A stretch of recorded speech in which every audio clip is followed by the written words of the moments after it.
Don't you worry, the place is absolutely child-friendly. Those were the last words our neighbor Sarah told us before leaving yesterday morning. My wife and I shared a funny look before I got up and cleaned the table. Maybe we do need a vacation.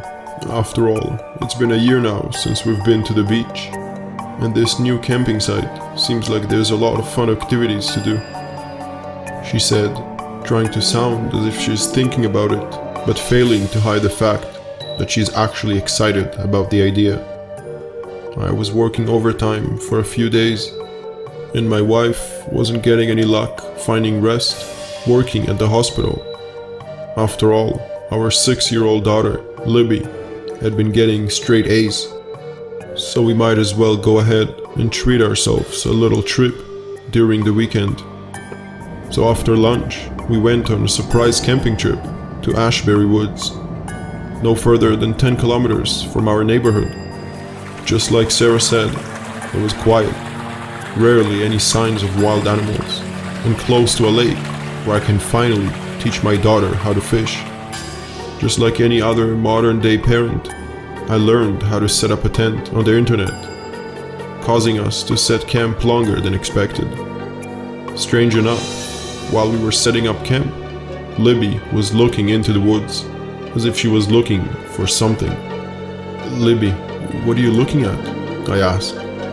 She turned around and just stared at me, quiet. Night fell, and all the marshmallows eaten, the lights off. The three of us snuggled up inside our tent, with alarms set to make sure Libby and I get to the lake as early as possible. I woke up not to the sound of my alarm. It was only 2 a.m. My wife was frantically asking me to wake up, telling me that Libby was gone. I stood up, panicked, and grabbed a flashlight and a paddle and went straight into the dark woods with my wife. "Libby!" we continuously shouted, getting more hopeless each time we did. To our surprise, when we reached the lake, there she was, holding another man's hand, looking at the bright moon. The hunched man turned his head and looked at us. His eyes were circular and yellow and wide apart from each other.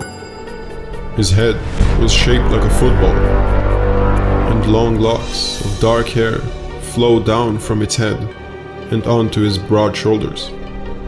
My wife and I froze in fear and left. We drove back to our house and never said a word. Today is strange. My wife and I decided not to go to work. Instead, we ate breakfast and showered to prepare our visit to the Stanleys next door.